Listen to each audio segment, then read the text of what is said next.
This is the video for the 7.11 lesson, Beacon of Hope.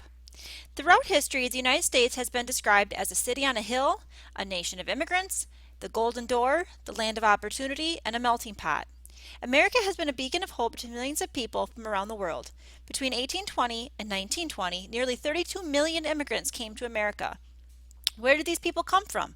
Why did they leave their homelands? Why did they choose America as their destination? Goals for this lesson.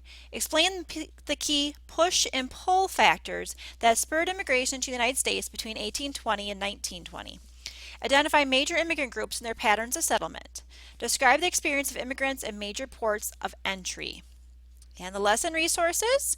Remember to get your reading guide, lesson answer key, and then there's also the field trip Ellis Island sheet that we'll be using in this lesson as well. So let's go the warm up. Let's look at this. This is just talking about your family's background. If you wanted to research a little bit of a genealogy when you have free time, you can go to any of these sites just to see what they have to offer. But let's get back to the reading. We're going to read pages 522 to 531. So let's get started. A Nation of Immigrants. In 1874, Heinrich Weiss was born into a very poor family in Budapest, Hungary. When Eric, I think that's how you say it. Not very good at Hungarian. When Eric was 4 years old, his family, like many thousands of others' families, decided to escape hard times in their homeland and seek a better life by moving to the United States. Eric's father, a rabbi, found that jobs were scarce in the New World. He finally secured a position as a rabbi for a congregation in a small town in Wisconsin, far from the big East Coast cities where most Jewish immigrants settled. The job paid just $750 a year. After a few years, the congregation decided that he was too old-fashioned, and they let him go. To help his family survive, young Eric sold newspapers and shine shoes. At the age of 12, he ran away from home, jumping on a freight train bound for Kansas City. A year later, he rejoined his family, who are now living in New York City. Can you imagine that? Leaving home when you're 12? Well, anyway, that's kind of off the point. Eric worked as a messenger, a photographer's assistant, in the garment trade. Money was always short, and the cost of living high. Eric later described these times as hard and cruel years when I rarely had the bare necessities of life. Like Eric and his family, many immigrants came to the United States. Many immigrants who came to the United States faced long work hours, frequent unemployment, and grinding poverty. But also like Eric, many worked their way out of poverty or had special talents that opened the ways to success in their new homeland. A natural athlete and acrobat, young Eric performed for his neighbors on a trapeze he had hung from a tree. He called himself Eric, the Prince of the Air. As a teenager, he decided to pursue a stage career. For effect, he took on the stage name of Harry Houdini. He developed more tricks and feats of daring, and he went on to become the most famous magician of all time. Here's a poster of Harry Houdini. Harry Houdini was just one of 36 million people who came to America in the nation's great century of immigration, the years between 1820 and 1924. Like his family, most immigrants came to the United States to escape hard times in their homelands, and because they believed a better life might be possible in America. After they arrived, most faced new difficulties, including the hostility of some native-born Americans. Many persevered and built good lives in the United States, while others earned enough money to return to their home countries and buy farms or start small businesses. A few lucky immigrants, like Houdini, did even better, and almost all helped make the United States a more diverse and dynamic country. Cartoon expresses the welcoming pull of political stability, personal freedom, and economic opportunity that brought immigrants to the United States, as difficulties in their homelands pushed them to leave, which is the push and pull factors we'll be reading about here and why they came. During the 19th century, the great waves of immigrants swept in from every part of Europe, with large groups also coming from Asia and elsewhere. Some were driven from their homelands, while others were lured by the promise of America. Push and pull factors. This is an important concept that you should pay attention to. In trying to explain why people emigrate from one country to another, scholars speak of push factors and pull factors. People are pushed out of their home countries by factors like poverty, political conflict, or religious persecution. They are pulled toward other countries that offer more political stability, personal freedom, or economic opportunity. In the late 19th century, immigrants were both pushed and pulled to the United States. America pulled more immigrants than any other country. Throughout Europe in the 19th century, new industries pushed many people to emigrate. Village craftsmen and small farmers saw their livelihoods wiped out by the spread of inexpensive manufactured goods and the rise of a large scale, more efficient agriculture. Many of these displaced rural people flocked to Europe's cities to seek work in factories. Others, more desperate, more adventurous, or more enterprising, sought new opportunities abroad. As one Central European man wrote, whoever had in mind a goal that couldn't be fulfilled by lifelong work at home began deliberating at night about going overseas. Now, all these immigrants came to the United States. Millions of Italians, for example, moved to Argentina and Brazil. But America's booming industrial economy, cheap land, abundance of food, and tradition of religious tolerance made it the most attractive destination for the world's displaced, restless, and ambitious people. Improvements in transportation and communication encouraged immigration to the United States. While sailing ships had taken at least a month to travel from Europe to America, the new steamships made the voyage safely and less expensively in a matter of days. Steamship companies set up ticket agencies around the United States. At these agencies, recently arrived immigrants could prepay the fares for relatives still in the old country. In the United States, the growing network of railroads carried immigrants to where they would be most likely to find work in communities and compatriots. Some railroads lowered fares to encourage immigrants to populate the new towns growing up along their routes. Immigrants sent a steady flow of letters and money to their friends and kin, encouraging them to come to America. They wrote of the country's booming factories and farms, its religious freedom, and its tight-knit ethnic communities where immigrants could expect to live among their countrymen, speak their native tongues, and maintain their national traditions. Diversity of motivations. Different groups of immigrants had different reasons for undertaking the journey to America. In the 1830s and early 1840s, tens of thousands of Irish settled the United States every year as landlords pushed small farmers off their land, depriving them of their livelihoods. Matters grew much worse in 1845 when blight devastated Ireland's potato crop, which provided much of the country's food supply. During the potato famine, more than 1 million of the country's 8.5 million people starved to death or died of malnutrition. Those with means to do so, more than 2 million in all, left for other countries. The majority settled in the United States. While famine and desperate poverty drove the Irish to emigrate, many Jews came to America to escape religious persecution. In 1881, the Jews were wrongly blamed for the assassination of Tsar Alexander II of Russia. In the decades that followed, anti-Jewish riots, called pogroms, prompted many Jewish families to leave for America. By 1910, more than 1 million foreign-born Jews were living in the United States, the great majority of them from the Russian Empire.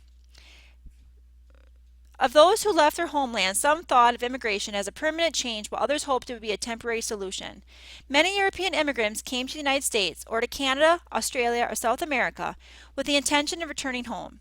They left Europe in years when farming was especially bad and hoped to earn money abroad to enable them to return to their homelands and resume their old lives. Roughly half of the immigrants from central and southern Italy returned to their homeland. For Greek immigrants, the rate of return was even higher. Who came to America? In the 19th and early 20th centuries, the United States experienced two great waves of immigration from Europe. The first, lasting from roughly 1820 to 1880, was made up of immigrants from northern and central Europe, from Ireland, Germany, and Scandinavia. Many of them established farms, while others settled in cities. The second wave from the 1880s to 1924 was dominated by southern and eastern Europeans, including Italians, Greeks, Russian Jews, Slovaks, Poles, and Lithuanians. Many of these new immigrants settled in cities. And here's a graph to show immigrant origins. And here's a nice map to show U.S. immigrant population. How much the population was foreign-born is colored by the different colors on the key there. The first wave. Distinct patterns of settlement emerged among the different groups of immigrants. Pushed by hardship and famine, the Irish came in great numbers starting in the 1840s and continued to flow into the country through the rest of the 19th century. They settled mostly in large northeastern cities such as Boston, New York, and Philadelphia. They often started by taking menial jobs as washerwomen, factory workers, or road builders. Later in the century, as their influence in urban politics grew, many Irish Americans found opportunity in public service jobs as policemen and firemen. Even though they first landed in America destitute and hungry, by the 1880s the Irish dominated the politics of many of the cities in which they lived. Some 5 million Germans came to America in the 19th century, more than from any other country. They settled mainly in the farmlands and cities of the Midwest, and there they built communities where they kept their native language and culture alive for generations. In the early 1890s, the United States had 800 German language newspapers. Scandinavians, mainly from Sweden and Norway, typically headed to the rural Midwest to states like Minnesota and Wisconsin. The major push factor in their migration was a shortage of good farmland at home, and they were pulled to the United States by the promise of cheap land, especially in the wake of the Homestead Act after the Civil War. The first wave of immigration also included many British migrants. English and Scottish immigrants had been coming to America since the time of Jamestown and Plymouth Rock.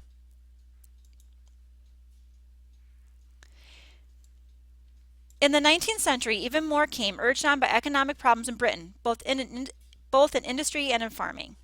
While the first wave of immigration brought in mostly the second wave. While the first wave of immigration brought in mostly northern Europeans, the second wave brought America the first large influx of people from southern and eastern European countries.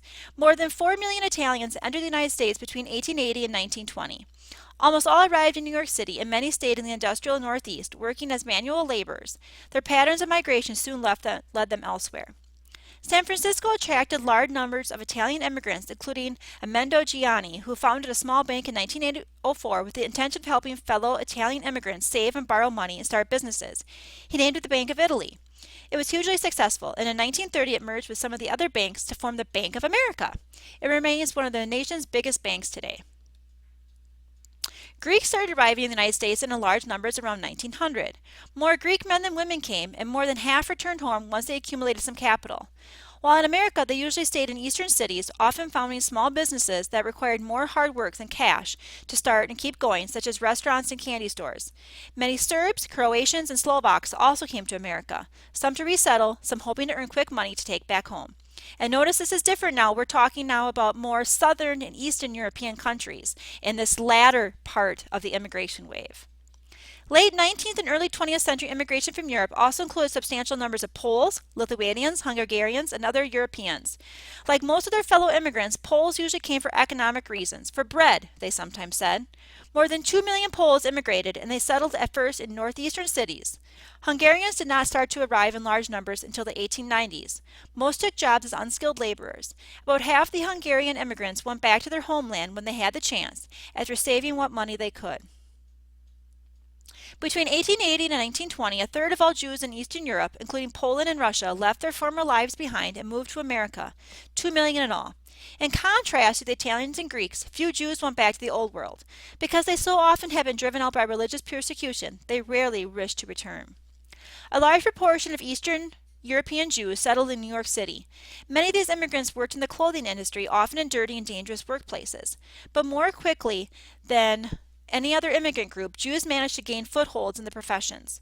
Committed to staying and succeeding in the United States, Jewish immigrants placed a high premium on education, encouraging their children to attend high school and college.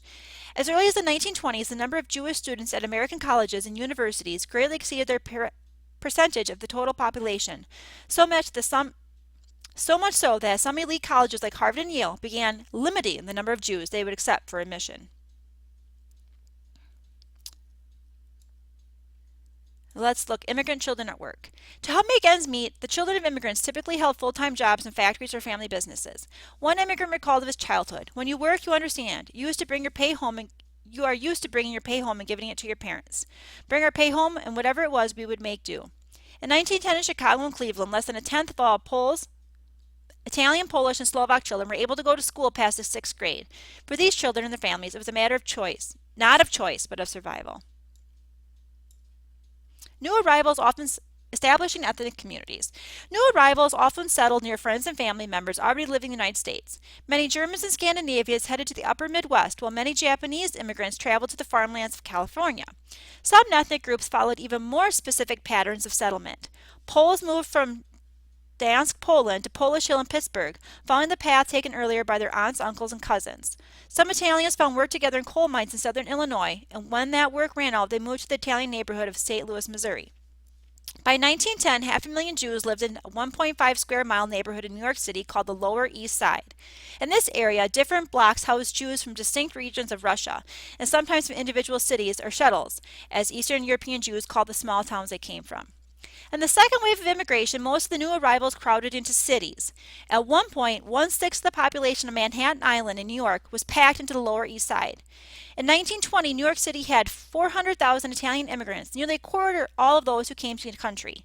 Chicago, with 9% of its population Swedish American, had the second largest Swedish population in any city of the world by 1900. And we'll end here for this video.